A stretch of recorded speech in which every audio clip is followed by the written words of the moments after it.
head vaatajad! Tere ka minu poolt! Oleme täna jälle teiega koos videovahendusel. Stuudiosse minema ei hakanud, kuna Skandaga toimetab üle Eesti ja seetõttu otsustasime siis ka seekord videokasuks. Ja võib-olla alustuseks siia ikkagi jätkuvalt tuletan meelde, et meil on tulemas põllupäev kohe-kohe, tegelikult 6. juulil. Natuke rohkem küll 6 aja pärast, aga siiski, kellel veel ei ole kalendris, pange see kuupäev kindlasti kalendrisse kirja ja saame seal siis nii-öelda kokku. Ja saladuskatte all võib öelda, et Skandaga TV-l on varsti tulemas saated loomakasvatuse rubriigis, kus hoitakse teid kursis uute farmitoodete ja uute tegevustega, nii et jälgige reklaami. Ja kui reklaamist rääkida, siis meil on käimas ka jaanikampaania, mis kestab siis vahetult enne jaanipäeva kuni 21. juunini ja kampaania osalemiseks tuleb siis teha pilt mõnel Skandaga seemnest külvatud põllul, kus on ilusti Skandaga silt olemas, väike selfie ja saate siis loosis osa võtta ja minu auhinnaks on päris korralik grill.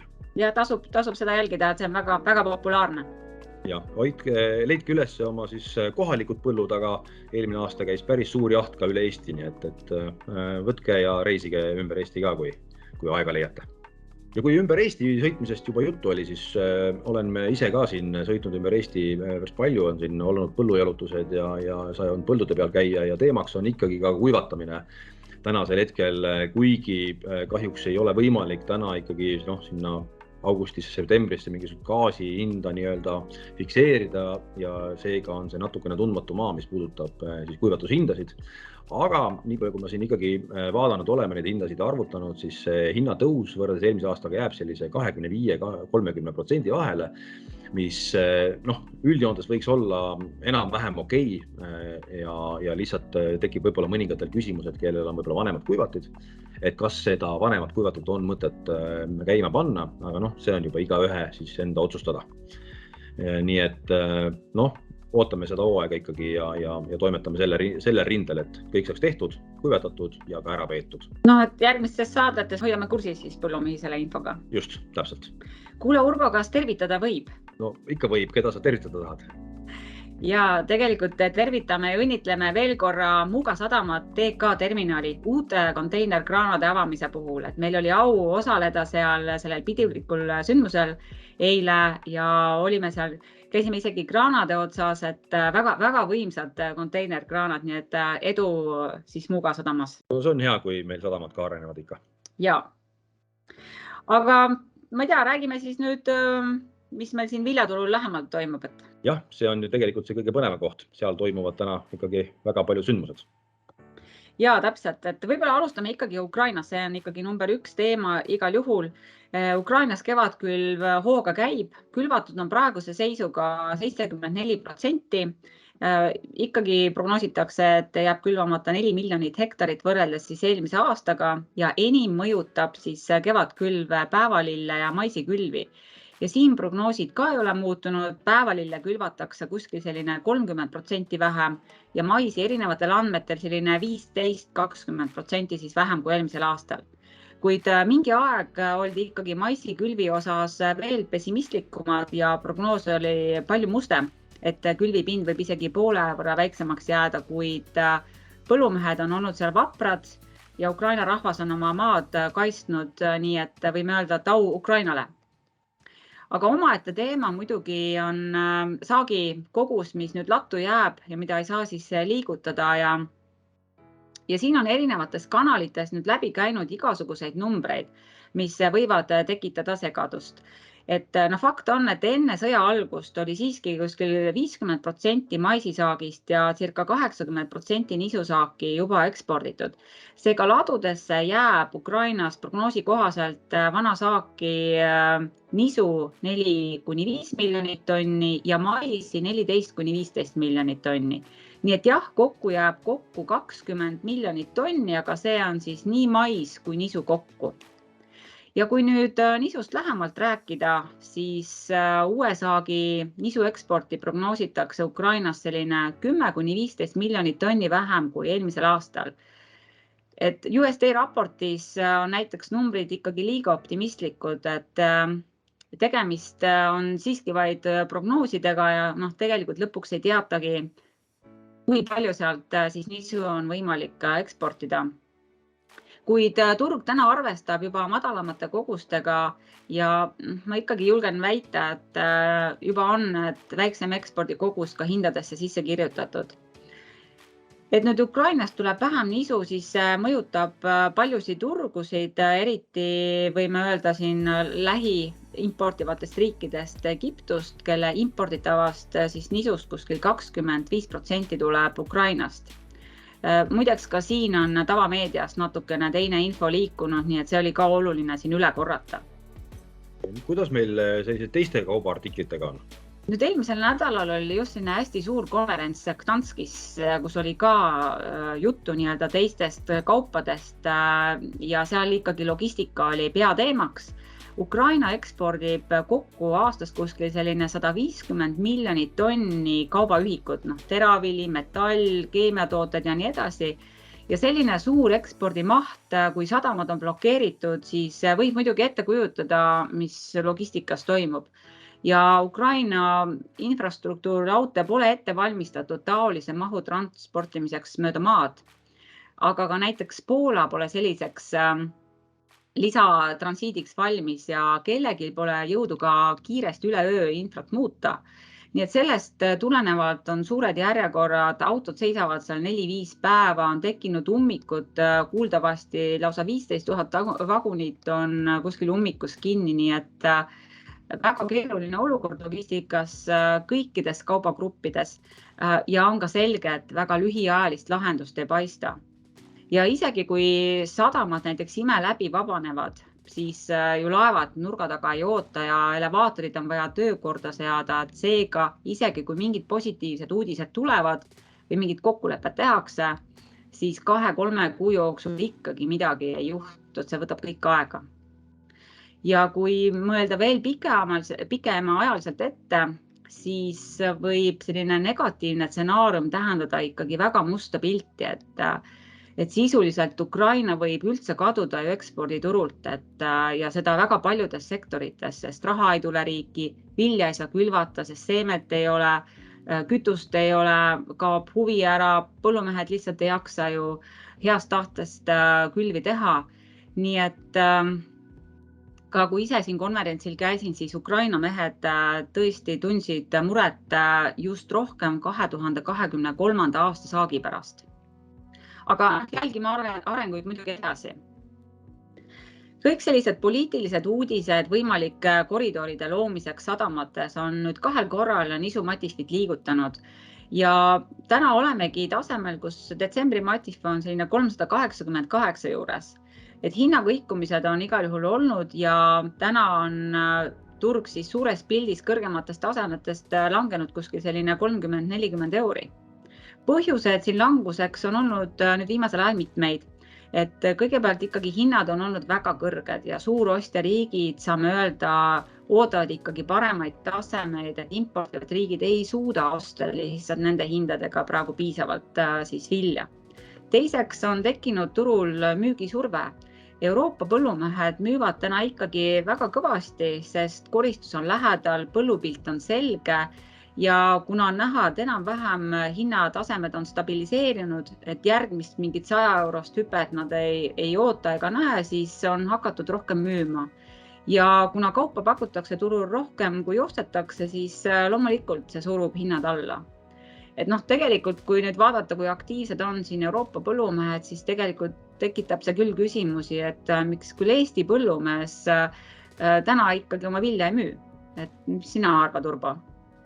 Jah, et eks seda peab iga põllumees ise küsima, et miks ta parasjagu ei müü. Ma arvan, et põhjuseid on seal erinevaid, kes ootab, et hind ikkagi tõuseks, kellel on väike kartus ikkagi teravilja saagi ees, kardetakse, et ehk ei tule täis, fikseeritakse üle, peab tagasi ostma, aga ma ütleks ka, et tegelikult tänasel hetkel ikkagi põllumees, kes ei ole fikseerinud oma vilja üldse, peaks ikkagi mõtlema selle peale, sellepärast, et ütleme nii, et tõenäosus tõusuks on oluliselt väiksem kui risk siis languseks ja mis on nagu parem siis, kas oodata seda 20-30 eurost tõusu uuesti või hoopiski sellest 20-30 eurost ilma jääda võrreldes sellega, mis täna on. Nii et ma ütleks, et peab ikkagi vaatama, et mis on hullem versioon ja ennast ikkagi selle kõige hullema mõlema vastu natukenegi kaitsma. Loomulikult, kui võimalik, siis midagi võib ju jätta ka lahtiseks, et seda sügisel siis müüa või peale sügist, hoopiski talvel või järgmisel kevadel. Aga ma ütleks ka, et tänasel hetkel, kui sa ütledki, et Euroopa põllumees on müünud, siis nende saak saab enne valmis. Ja kui ikkagi Euroopas tulevad enam-vähemgi normaalsed saagid, siis peab ikkagi see mõju olema hinnale ka nii-öelda siis surve näol olemas ja sügisel meie saagikoristuse ajal ka siis hinnad tõenäoliselt ikkagi allapoole lähevad. Küsimus on, kui palju on ju ja mis mõjutajad siin veel on, me muidugi ei tea, aga riskid langusel on kindlasti suuremad. Jah, praegu ütleme selline lähiperspektiiv võiks seda küll olla, jah, aga eks näeme, siin on väga palju muutujaid, näiteks 9 lisafaktoriks on ju ka euro väärtus ja raha hind, et seda nüüd ka tuleb meediast väga palju, et keskpangad plaanivad inflatsiooni ohjeldada ja intressimäärasid tõsta ja see omakorda tugevdab eurot ja ongi tugevdanud juba eurot, mis ka surub Euroopas vilja hinda alla, nii et neid näitajaid ja muutujaid on siin rohkemgi. Ja muidugi kolmandaks, miks Matif võib-olla ka allapoole on tulnud ja hinnad natuke allapoole vajunud, on ilm, et ilmataat on olnud siin helde ja ikkagi nüüd jaganud vihma, et kui me vaatame siin Põhja- ja Kesk-Euroopa pilti, siis siia on tulnud sademeid ja soe koos, nii et suviviljad on siin heas seisus. Keerulisem on ikkagi tõesti Prantsusmaal ja Hispaanias. Ja kui me vaatame nüüd Prantsusmaa nii-öelda kahes osas, Põhja-Prantsusmaal on olukord parem, Lõuna-Prantsusmaal on aga pilt ikka väga halb, et seal on tõesti väga kuiv, aga kui me võtame kokkuvõtvalt Prantsusmaad, siis seal on nisupõldudest vaid ikkagi 69% heas või väga heas olukorras, et kui eelmisel aastal oli see 80 näiteks. Aga seda juba teatakse, see info on juba olemas ja see võib ka olla osaliselt juba Euroopa hinnast sisse kirjutatud.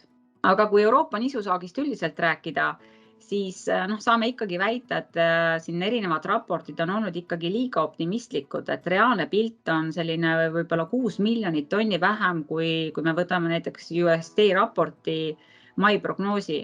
Et seega Euroopa nisusaak võiks tulla selline 130 miljoni juurde, et eelmisel aastal oli see 138 miljonit.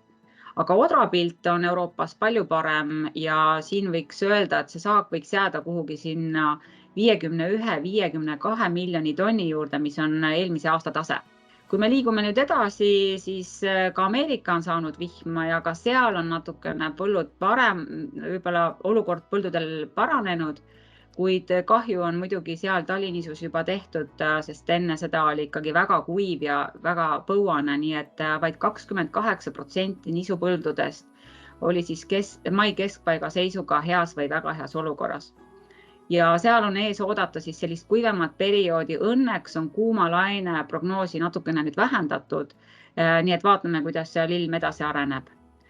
Kõrvale võttes siin Venemaa põllud, siis seal on olukord jätkuvalt hea, on niiskust, on sooja ja eksporti arvestatakse sealt siis jätkuvalt selline 39-40 miljonit tonni.